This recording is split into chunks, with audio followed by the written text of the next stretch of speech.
आइए हम लोग फिर 4.1 का दूसरा क्वेश्चन पे स्टार्ट कर रहे हैं, जिसमें से हमने 4.1 का पहला का टोटल क्वेश्चन बना चुके हैं और वीडियो अपलोड भी हो चुकी है। और इससे के आगे हम दूसरा क्वेश्चन पे बाकी है जो बनाना है। बोला है कि निम्नलिखित स्थितियों को द्विघात समीकरण के रूप में निरूपित करना है, मतलब द्विघात समीकरण में कन्वर्ट करना है। और एक एक करके क्वेश्चन हम लोग सॉल्व करते हैं, देखिए क्या क्या कहता है। चलिए नेक्स्ट क्वेश्चन पे। पहला क्वेश्चन क्या बोला है कि एक आयताकार भूखंड का क्षेत्रफल जो कितना है हमारा 528 मीटर स्क्वायर है। क्षेत्र की लंबाई चौड़ाई के दुगनी से एक अधिक है। हमें भूखंड की लंबाई और चौड़ाई ज्ञात करनी होगी। देखिए पहला नंबर ये बोला है कि द्विघात समीकरण, तो पहले क्या कर लेना होगा कि यहाँ से लिख लेना होगा कि क्या हमें दिया है कि हमें सबसे पहले सोच लेना है कि मान लीजिए, माना कि ऐसे मानना है, माना कि, तो चलिए क्या करना है कि अब क्षेत्रफल जो लंबाई है, हमने तो इसको थ्योरी पढ़ लिया है। बोला क्या लंबाई चाहिए और चौड़ाई चाहिए। पहला नंबर आपको एक और थिंकिंग करना है कि जब भी द्विघात बोला तो आपको बोले थे कि A X square plus B X plus C के कन्वर्ट के रूप में करना है। और आपको ये पता है कि इसमें से देखिए ना, इसमें से एक ही खैर वेरिएबल एक्स है, तो द्विघात में सिर्फ एक ही मानना पड़ेगा, वो भी चर का मान। दो गुने एक्स और वाई नहीं मानना है, गड़बड़ा जाएगा। जहाँ ही दो को मानेगा तो गड़बड़ हो जाएगा। तो बेहतरीन है, इससे अच्छा है कि हम लोग को जितना हो सके एक मानेंगे और वो मानेंगे जो सबसे छोटा हो। तो बोला ये देखिए, यहाँ क्षेत्रफल इतना दे दिया, यहाँ तक समझ में आ गया। क्षेत्र की लंबाई, ये जो लंबाई है चौड़ाई के दोगुनी है, मतलब कि चौड़ाई छोटा है। तब माना कि चौड़ाई कितना हो जाएगा, चौड़ाई x मीटर। चौड़ाई कितना हो जाएगा, चौड़ाई x मीटर है। ओके, इसका मतलब लंबाई अब समझिए, लंबाई बोल दिया, लंबाई क्या हो जाएगा, लंबाई निकालिए। तो लंबाई बोला कि लंबाई जो है चौड़ाई के दोगुनी से एक अधिक है, मतलब इससे दोगुना हो गया चौड़ाई से और प्लस में एक अधिक है। तो बताइए एक अधिक है, तो हमें भूखंड की लंबाई और चौड़ाई ज्ञात करें। सिंपल, अब बन गया। प्रश्न अनुसार यहाँ लिखिए, प्रश्नानुसार क्या हो जाएगा, प्रश्नानुसार हमारा हो जाएगा कि ये आयताकार भूखंड है तो आयत, हाँ क्योंकि यहाँ पर देखो क्षेत्रफल दिया है तो क्षेत्रफल माने उत्तर सूत्र लिखेंगे, आयताकार भूखंड का क्षेत्रफल क्या हो जाएगा, क्षेत्रफल हो जाएगा हमारा, हो जाएगा कितना दिया है 528 मीटर स्क्वायर। ठीक है, क्षेत्रफल का सूत्र क्या होता है, लंबाई गुणे चौड़ाई। ठीक है, कितना हमारा दिया है 528 मीटर स्क्वायर। यहां तक आपको समझ में आ गया होगा, आशा करेंगे। अब इसके बाद क्या करना है, लंबाई का मान कितना है, तो 2x प्लस 1 का इंटू और चौड़ाई कितना है x बराबर 528। इसके बाद इसको गुणा कीजिए 2 से, 2x स्क्वायर प्लस इसको इससे गुणा कीजिए x बराबर 528 आ गया। 528 को इस साइड भेज दीजिए, 2x square plus x minus 528 हमारा बराबर 0। हमने जो सोचा था कि जो द्विघात समीकरण के रूप में प्राप्त करना था वो हमारा आंसर प्राप्त हो गया। अतः हमारा कितना आंसर हो गया, 2x square plus x minus 528 बराबर 0। हमारा यही आंसर हो गया। तो चलिए हम इसके दूसरे नंबर क्वेश्चन पे चलते हैं आगे की तरफ। ठीक है, ओके, तो चलिए दूसरा क्वेश्चन क्या कहता है, ये समझ में आ गया होगा तो आगे की तरफ बढ़ते हैं। चलिए आगे क्या बोला है, फिर बात किया है क्या कि दो क्रमागत मतलब लगातार, वो भी धनात्मक होना चाहिए, ऋणात्मक नहीं, प्लस। तो जो भी मान लो, कोई भी चीज मान लेना है, पूर्णांकों का गुणनफल। तो क्रमागत में जब भी बात किया जाता है तो बहुत, इसका भी बहुत बेहतरीन तरीके से क्रमागत, कोई भी एक है तो दो ऐसे कर लेना है। तो मान लो कि पहले माना कि पहला धनात्मक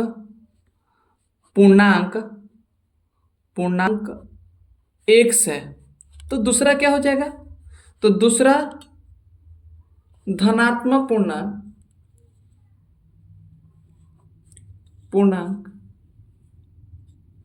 x प्लस 1।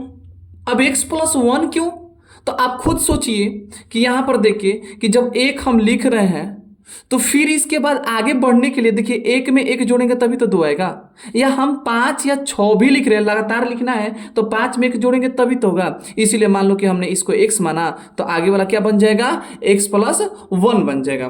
तो हो गया। और बोला क्या कि इन दोनों का गुणनफल 306 है, तो हो गया।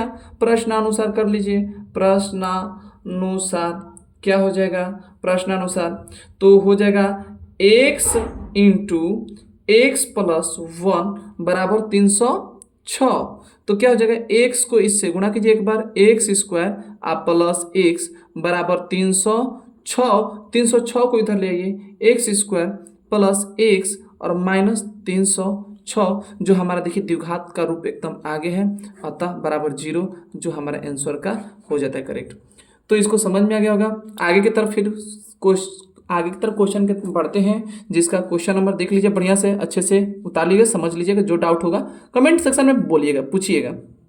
ठीक है, तीसरा नंबर हमारा क्वेश्चन क्या कहता है, तीसरा नंबर बोलता है, थोड़ा सा ये इससे रिलेटेड, जो आयु से रिलेटेड है, थोड़ा थोड़ा ये दिक्कत नहीं करता, बस समझना ही है, बस कुछ और नहीं करना है, समझना है, जरूरी है, बहुत सबसे बड़ा चीज समझना है। बोला है कि रोहन की माँ उससे, किससे, रोहन की माँ रोहन से बोल रहा है कि 26 वर्ष बड़ी है। सोचो, रोहन की माँ जो है वो 26 वर्ष बड़ी है।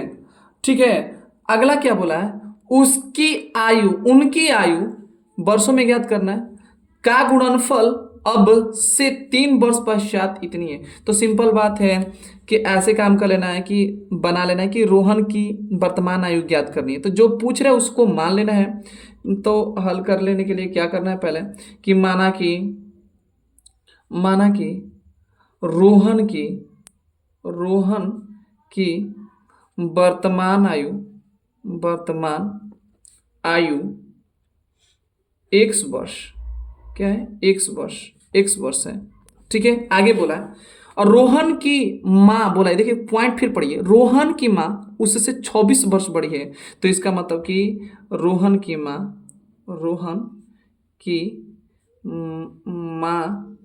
की आयु कितना हो जाएगा, आयु हो जाएगा x प्लस, की माँ की जो आयु थी कितनी हो जाएगी, x प्लस 26। बोला है क्या कि 3 वर्ष पश्चात, 3 वर्ष पश्चात मतलब क्या हो रहा है, 3 वर्ष पश्चात ना गुणा करना है, तो 3 वर्ष पश्चात कर दिए, 3 वर्ष पश्चात, पश्चात मतलब क्या होता है, पश्चात कितना हो जाएगा, तो 3 वर्ष पश्चात का बात कर लिया, तो फिर रोहन की आयु क्या हो जाएगी, आयु हमारी हो जाएगी x प्लस 3, और माँ की आयु क्या हो जाएगी, तो माँ की आपकी आयु हो जाएगी, माँ की आयु हो जाएगी आपका x प्लस 26 प्लस 3, तो कितना बन जाएगा, x प्लस 29। अब इससे बेहतरीन अब क्या कर लेना है, कुछ नहीं, आसान हो गया। अब गुणनफल कर ही रहा है तो बोल दीजिए प्रश्नानुसार, क्या हो गया, प्रश्नानुसार यहाँ भी लिख सकते हैं, फर्क नहीं पड़ता है, क्योंकि प्रश्नानुसार ही से चल रहा है। प्रश्नानुसार क्या हो जाएगा, गुणा कर दीजिए रोहन का x plus 3 into x plus 29 बराबर 360। इसको एक बार इससे गुणा कीजिए, देखिए इसको इससे गुणा कीजिए, ये दो विधि से चलती है, एक बार इसको तोड़ दीजिए, चाहे ऐसे कर दीजिए, एक्स स्क्वायर प्लस है तो कोई फर्क नहीं पड़ता है, इस x को एक बार 29 से गुणा कीजिए तो 29x, अब इस 3 को x से गुणा कीजिए तो प्लस 3x, और ये 3 को 29 से गुणा कीजिए तो 29 27 और 3 दूनी 6 2 87 बराबर कीजिए 360। और देखिए एक्स स्क्वायर ये हो जाएगा, ये दोनों जुड़ जाएगा, जोड़ दीजिए कितना हो जाएगा 32x हो जाएगा, और प्लस 87 और ये 360 को इधर ला दीजिए 360 हो जाएगा इधर बराबर 0। अब इसको घट एक्स स्क्वायर प्लस 32x और ये कितना आ जाएगा माइनस में, क्योंकि माइनस 360। पहले एक काम कर लेना है कि पहले प्लस जो है और माइनस है तो घटेगा, फिक्स घटेगा, प्लस माइनस नहीं लिखना है बल्कि घटेगा। घटाइए कितना घटता है, तो इसमें से 0 में से 3 घटा, और ये जो ये आपका 15 में से ये 7 और ये 2 बचेगा। साथ ही साथ माइनस वाला अब इसका ज़्यादा मान है इसीलिए माइनस यहाँ देंगे बराबर 0। तो आपका जो द्विघात जो रूप है वो द्विघात का क्या आ जाएगा हमारा x square plus 32x minus 273 answer इसका मान हो जाएगा, इस क्वेश्चन का करेक्ट आंसर हो जाएगा। फिर अगला नंबर हम क्वेश्चन पे आते हैं, क्या आते हैं अगला, बहुत इससे भी वो भी आसान है, बहुत ज़्यादा भारी नहीं है, बस समझना है। क्या समझना है? बोला है कि एक रेलगाड़ी, बोला क्या है कि एक रेलगाड़ी जो है वो 480 किलोमीटर की दूरी समान चाल से तय कर रही है, एकदम समान चाल। और टोटल दूरी कितनी है? 480 किलोमीटर है। बोला है कि यदि उसकी चाल 8 किलोमीटर कम होती है तो उसके 3 घंटे अधिक समय लेता है। अब यहां पर पता है क्या करना है, बहुत बारीकी तरीके से सोचना है। अब देखो, बोला है कि एक रेलगाड़ी जो है 480 किलोमीटर की दूरी है, पूरी टोटल दूरी है जो उतना एकदम समान चाल से। तो बोला क्या लास्ट में, देखो ना, हमें रेलगाड़ी की चाल ज्ञात करनी है। जो पूछा उसको मान लो। माना कि माना कि रेलगाड़ी की चाल, माना कि रेलगाड़ी की चाल, चाल जो है, चाल एक्स, हाँ, चाल क्या है? एक्स किलोमीटर प्रति घंटा। चाल क्या है? एक्स किलोमीटर प्रति घंटा। एक और दिमाग लगा लेना है। और यहां से बोला है कि जो अगर हम चाल में, तो आप बताइए कि अगर समान चाल से चलती है तो ये देखो यहां समय की बात की है कि 3 घंटा ज्यादा लगेगा। तो क्या हमारा एक और आप पढ़े हैं कि चाल बराबर सूत्र होता है, क्या होता है? दूरी बाटा में समय। तो क्या इसको थोड़ा इस जगह पे ला दीजिए, चाल को इधर लाजिए, तो समय बराबर हमारा क्या बन जाएगा? बन जाएगा दूरी बटा में चाल बन जाएगा। दूरी बटा में, ठीक है। तो अब क्या कर लेना, दूरी बटा में जब चाल बन जाएगा तो देखिए नॉर्मल से जब जब 480 किलोमीटर की दूरी तय करती है तो उस समय का समय कितना है? तो पहला समय जो हो जाएगा आपका कितना हो जाएगा? समय जो हो जाएगा, पहला का समय हो जाएगा 480 बटा में एक्स, क्योंकि इसी का चाल से चल रहा था। इसका हमारा कितना का समय घंटा में आ जाएगा। अब यही सेम अगर 8 किलोमीटर प्रति घंटा की चाल कम हो जाती है, अगर इसी ये जो चाल जो चल रही है, अगर इस चाल में कर कितना कम कर दी जा रही है, कम, तो कितना समय लग रहा है? अब समय इसका कितना लग रहा है? तो समय कितना लग रहा है? तो इसमें से समय जो कम कर दी जा रही है ना, तो इसका 480 बटा एक्स माइनस 8। प्रश्न बोला कि 3 घंटा अधिक लग जा रहा है, कम 3 घंटा अधिक, मतलब कि कम कर दे। ये ज्यादा हो गया, ये कम हो गया, तो सबसे मान किसका ज्यादा हो गया? इसमें से घटाएंगे ना। तो क्या कर देना है? प्रश्नानुसार कि 480 बाटा में x माइनस 8, और ये माइनस क्या हो जाएंगे आपका 480 बटा में x बराबर 3 घंटा ज़्यादा लग रहा है, ठीक है।